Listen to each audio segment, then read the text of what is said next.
sweet darling. Walter Becker, the elusive co-founder of Steely Dan, was never one for the spotlight. While Donald Fagen often took center stage, Becker preferred the shadows, crafting intricate guitar lines and razor-sharp lyrics that made the band legendary. His passing in 2017 left fans stunned, but also with questions about the man, the myths, and the mysteries surrounding his life. For years, his wife stayed silent, protecting his privacy even after his death. But now, she has finally spoken, and what she revealed has left the music world reeling. Walter Becker was never the type to chase stardom, yet his fingerprints are all over some of the most iconic music of the 20th century. As one half of Steely Dan, alongside his longtime collaborator Donald Fagen, Becker helped define a sound that was impossible to categorize. Jazz, rock, funk, R&B, it all fused together in a strange alchemy that critics adored and musicians worshipped. Born in Queens, New York, Becker's early years were marked by a fascination with the guitar. Unlike so many others who dreamed of fame, Becker's obsession wasn't with performing but with building worlds through sound. He attended Bard College, where fate introduced him to Donald Fagen, the man who would become his creative counterpart for life. Together, Becker and Fagen created Steely Dan, a band that thrived on complexity, irony, and perfectionism. From Can't Buy a Thrill to Aja to Gaucho, their records became synonymous with meticulous studio craftsmanship. Becker, though less visible than Fagen, was the architect of much of the group's sardonic edge. His dry wit laced the lyrics, his guitar punctuated the songs with a subtle force that few could imitate. Fans often wondered why Becker avoided the limelight. The answer was simple: he didn't want it. Unlike flamboyant rock stars of his era, Becker recoiled from fame. He preferred the studio to the stage, the process to the performance. His genius was quiet, but undeniable. Without him, Steely Dan would have been incomplete. But genius rarely comes without shadows. Beneath the brilliance, Becker carried wounds, personal, emotional, and physical, that he kept carefully hidden from the world. Only those closest to him, including his wife, truly knew the man behind the music. And it would take years after his death for those truths to finally come to light. Behind the sharp humor and cool detachment of Steely Dan's music lay Becker's personal battles. The perfectionism that fueled his artistry often came at a cost, both to himself and those around him.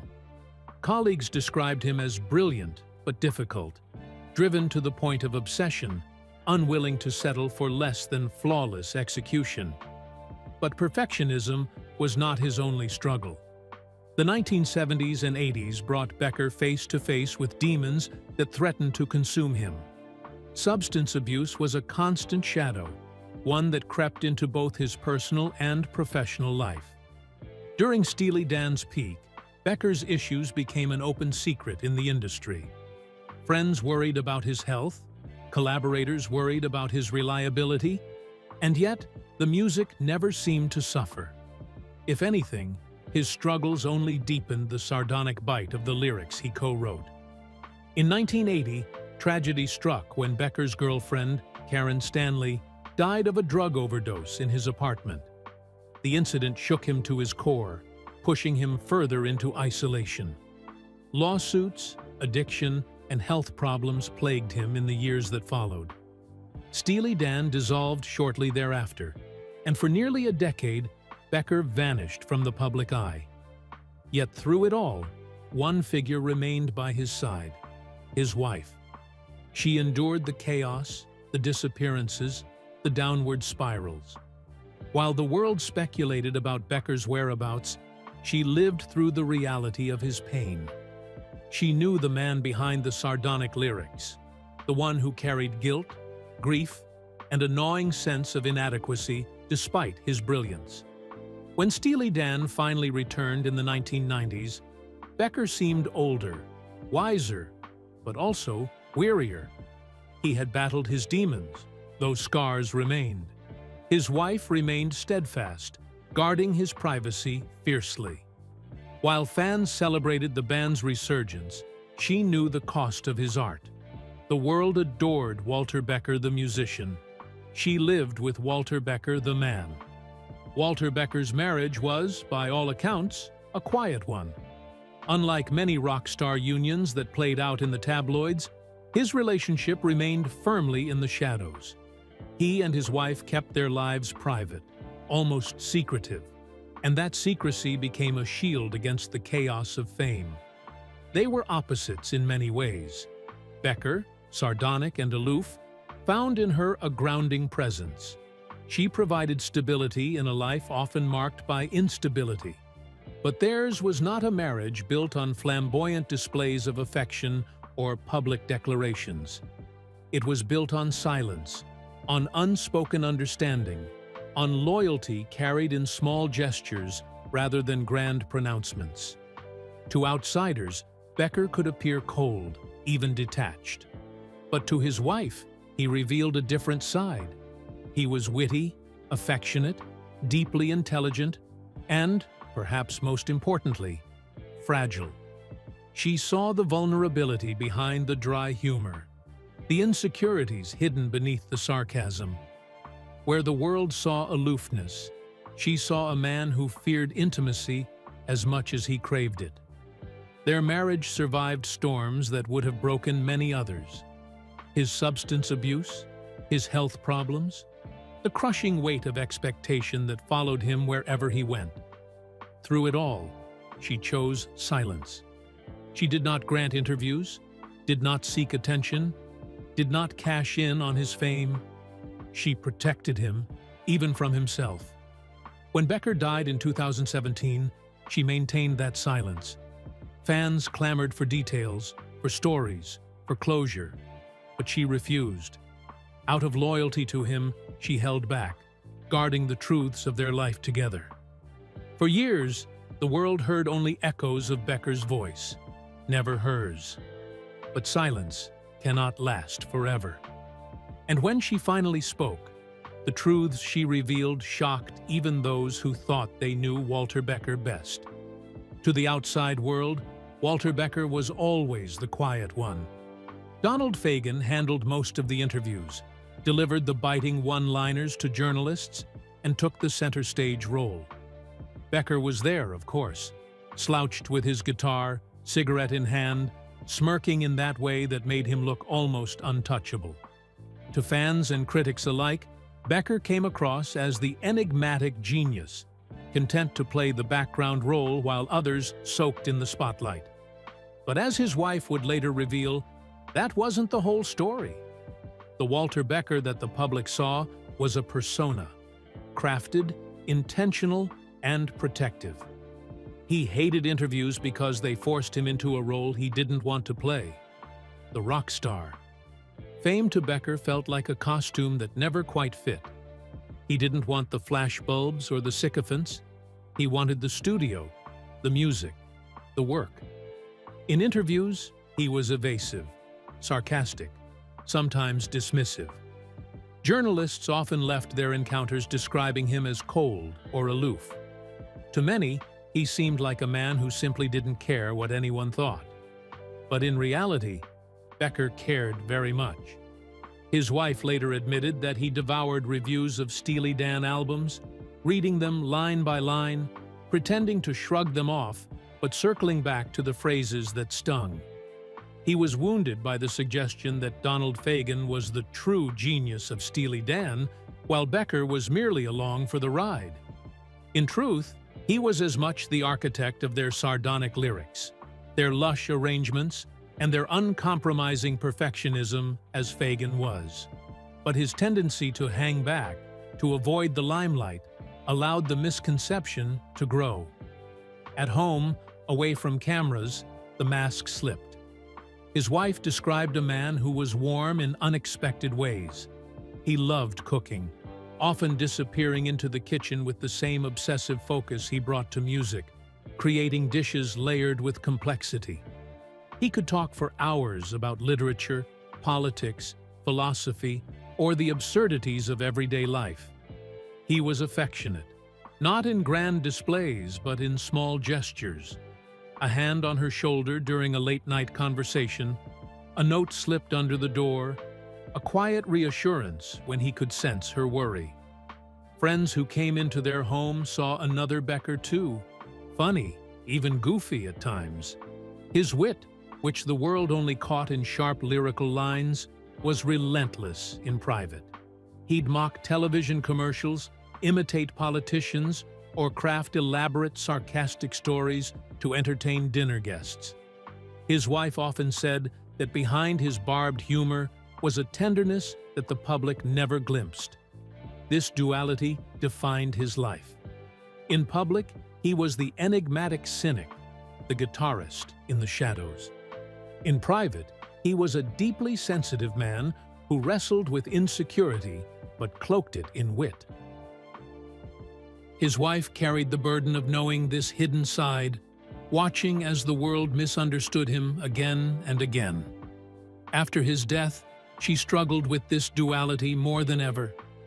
Fans mourned the aloof genius, but she mourned the fragile, affectionate man she had lived with for decades. For years, she stayed silent, unwilling to expose his vulnerabilities. But eventually, she realized that telling the truth was not betrayal. It was restoration.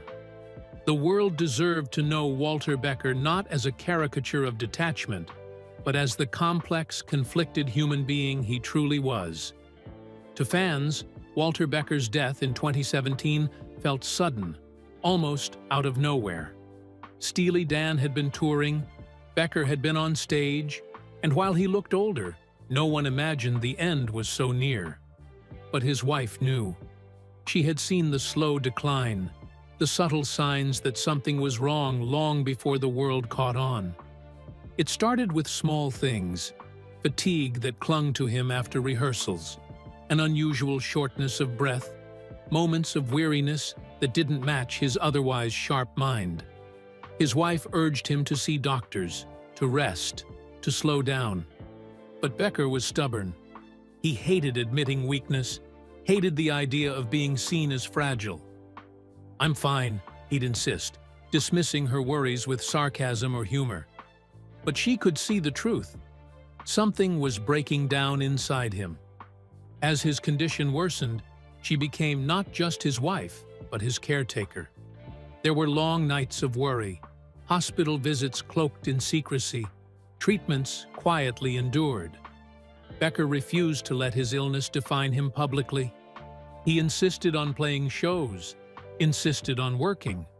On stage, he wore the mask of the sardonic genius, never letting fans glimpse the toll it took to stand under the lights.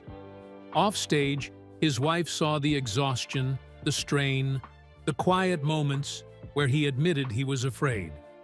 Touring became an ordeal. Some nights he barely made it through. Fans noticed when he missed performances, speculating online about why. Was it creative differences? Was he done with touring? Few guessed the truth. That illness was draining him.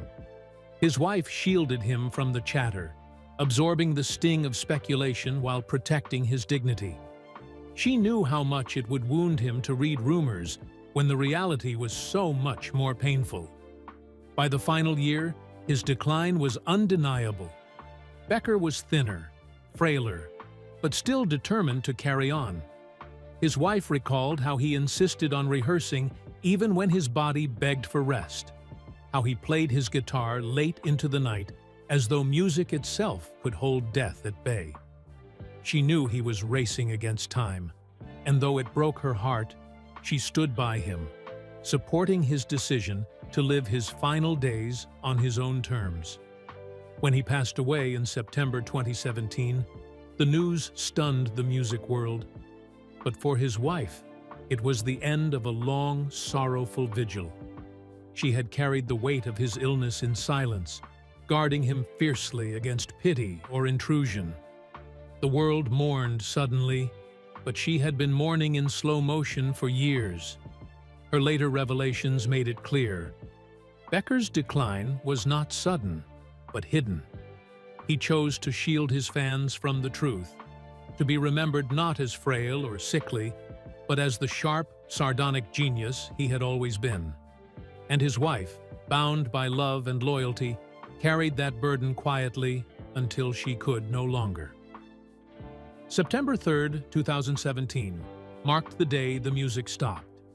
News of Walter Becker's death spread quickly, ricocheting through headlines, social media, and fan forums. Tributes poured in from around the world. Musicians called him a genius. Fans recounted how Steely Dan's music had been the soundtrack to their lives. And Donald Fagen released a heartfelt statement calling Becker "my friend, my writing partner, my bandmate." The world mourned loudly, but for his wife, the day felt completely different. While fans played Aja and Deacon Blues on repeat, she sat in silence, grieving not a legend, but her husband. The man she had cooked with, laughed with, fought with, and loved for decades was gone. And unlike the fans, who mourned collectively, her grief was solitary, raw, and unrelenting. What made it worse was the public nature of his passing. Suddenly, Walter Becker was everywhere, on television, in magazines, in endless online retrospectives. His image was dissected, his music replayed, his legacy debated. But none of those tributes touched the truth she knew. They praised the genius, the perfectionist, the sardonic wit. But they didn't know the man who woke up anxious about his legacy, who doubted himself even as millions adored his music, who confided his fears to her in quiet moments. Her silence in the aftermath only deepened the mystery. Fans expected a statement, some gesture of public mourning. When none came, speculation grew. Some called her dignified. Others whispered that perhaps their marriage hadn't been close. Few realized the truth. She was grieving in private because she could not bear to share him with the world. Not yet. Speaking would have felt like commodifying her pain, turning her husband into a spectacle when he had always loathed the spotlight. So, she said nothing. She let the fans have their tributes, let the world remember him as they wanted to. She held her grief close, protecting his memory the way she had always protected his privacy. It wasn't indifference, it was love. Years later, when she finally broke her silence, she admitted that the flood of public tributes had felt both comforting and alienating. They loved his music, she said, but they didn't know him. I did. And for a long time, I wasn't ready to share that with anyone. The day the music stopped was not the end of Walter Becker's story. It was the beginning of hers, the decision of when and how to finally reveal the truths locked away in silence. And when she did, the music world listened, stunned, as she reshaped the legacy of a man who had always been more human, more vulnerable, and more unforgettable than anyone realized. When Walter Becker died in 2017, his absence was felt instantly across the music world. Fans wept, critics mourned, and Donald Fagen delivered a moving tribute, calling his late partner, "my friend, my writing partner, my bandmate." But as tributes poured in from every corner of the industry, one person, the person closest to him, remained silent: his wife. That silence was deafening. In a culture where widows of rock icons often step into the spotlight, giving interviews, writing memoirs, or at least offering words of gratitude to fans, Becker's wife chose none of those paths. She retreated. She grieved privately. And the longer she withheld her voice, the more the world wondered why. At first, fans chalked it up to grief. She had lost her husband, after all. Not the legend, but the man. Perhaps her silence was simply the rawness of mourning. But as months turned into years, speculation grew.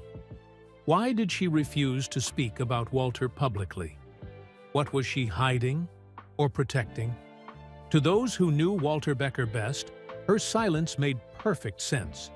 He had always despised the machinery of fame. Interviews bored him. Publicity felt like a nuisance. He believed the music should stand on its own. His wife, in keeping with his ethos, guarded that privacy even in death. Protecting him meant protecting his story, keeping the most intimate truths away from the grasping hands of tabloids. Yet silence has a way of growing heavier with time. Each article she read that reduced him to Fagin's sideman cut her deeply. Each tribute that glossed over his struggles, his humor, his humanity, felt incomplete. She knew the Walter Becker that no critic or fan ever truly saw. The husband, the father, the restless soul who masked insecurity with sarcasm. By holding her silence, she allowed the world to build its own version of Walter Becker. To many, he remained the aloof genius, content in the shadows. But she knew better. He wasn't content. He was conflicted. And as the years passed, she realized that if she never spoke, the man she loved would be remembered as an illusion rather than as the truth. Her eventual decision to break that silence wasn't made lightly. It was a risk. She knew she would shock fans, perhaps even upset some, by revealing the parts of him he'd kept hidden. But she also knew it was the only way to honor him fully. Her voice, long withheld, became the final instrument in Becker's story. And when she finally spoke, the music world was left stunned. The revelations began softly, almost tenderly. Walter Becker's wife did not start with accusations or scandals. She began with humanity, with the small, intimate details that painted him as more than the aloof genius behind Steely Dan. She spoke about his humor, the way he could turn a mundane dinner conversation into biting satire. Fans had always suspected that the wit in Steely Dan's lyrics came from Becker, and his wife confirmed it. He was wickedly funny, she revealed, but it wasn't cruelty. It was survival. Sarcasm was how Walter kept the world at bay. She also spoke about his fragility. Despite decades of success, Becker carried insecurities that never left him. "He'd ask me," she said, "do people even know I'm part of this?" He worried constantly about being overshadowed by Donald Fagen, about being remembered as second fiddle rather than an equal. Fans had long assumed Becker was indifferent to fame. In truth, he cared deeply, but he lacked the temperament to chase it. There were darker confessions, too. She acknowledged the lingering scars of his struggles with drugs, particularly in the 1970s and 80s. The death of his girlfriend in 1980 haunted him for the rest of his life. It wasn't something he ever discussed publicly, but in private, it weighed heavily. His wife revealed how he carried guilt quietly, how sometimes it surfaced late at night, when memories refused to let him sleep. She also described his obsession with perfection. Becker would spend hours tweaking a single chord, endlessly layering guitar lines, sometimes driving himself to exhaustion. What fans heard as effortless music was, in reality, the product of tormenting self-doubt and relentless labor. He never believed he was good enough, she confessed. Even when the records went platinum, he'd say it could have been better. These revelations shocked fans not because they tarnished his reputation, but because they made him real. Becker was not the untouchable cynic he appeared to be. He was fragile, insecure, deeply human. His wife's honesty dismantled the illusion, replacing it with something richer, more heartbreaking, and infinitely more relatable. And it was only the beginning. The most earth-shattering part of her silence breaking came when she addressed Walter Becker's role in Steely Dan itself.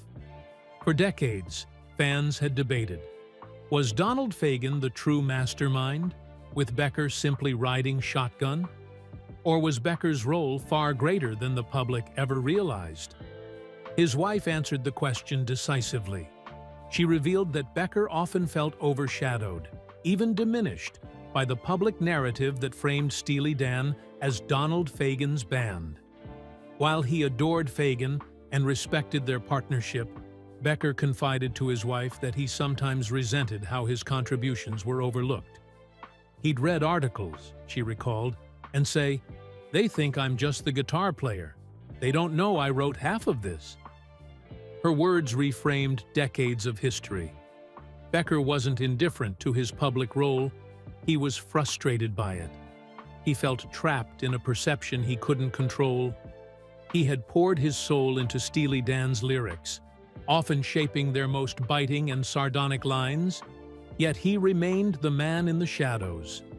The aloof persona was, in part, a mask, a way of hiding the pain of being underestimated.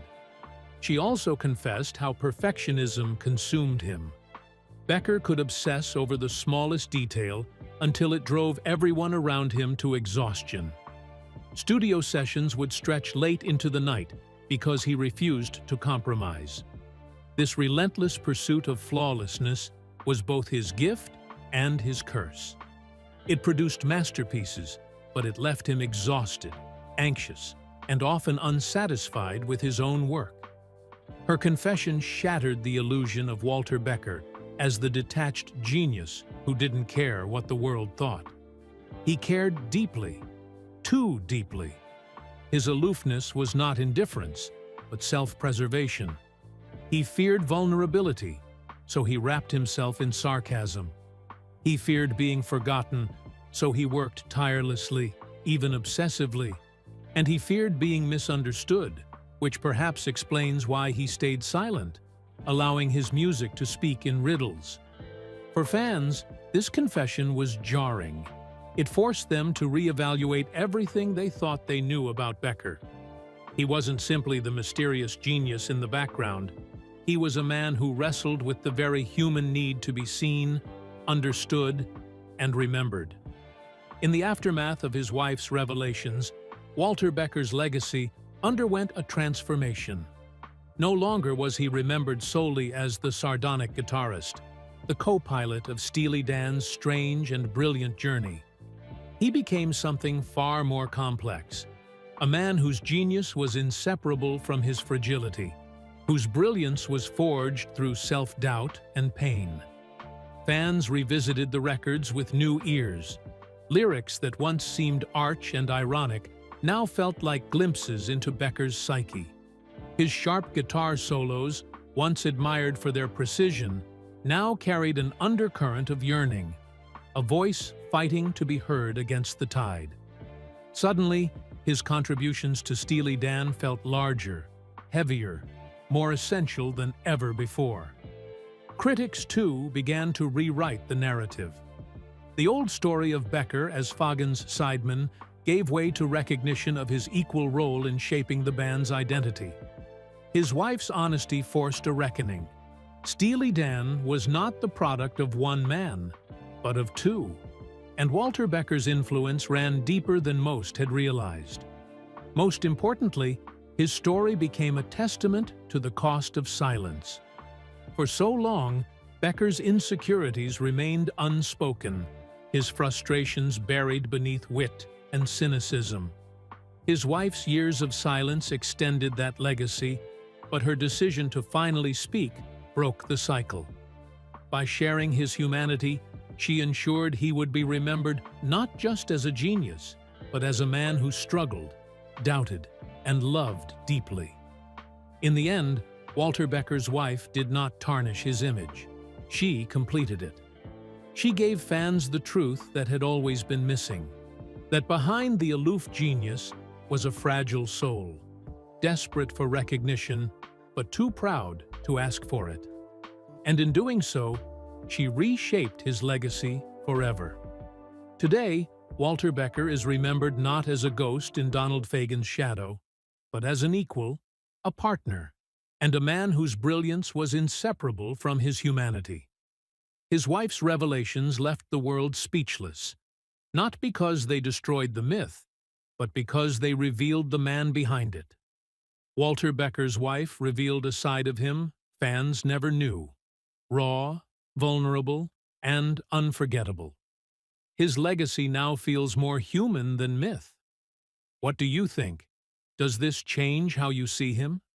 Share your thoughts below, and don't forget to subscribe for more untold stories.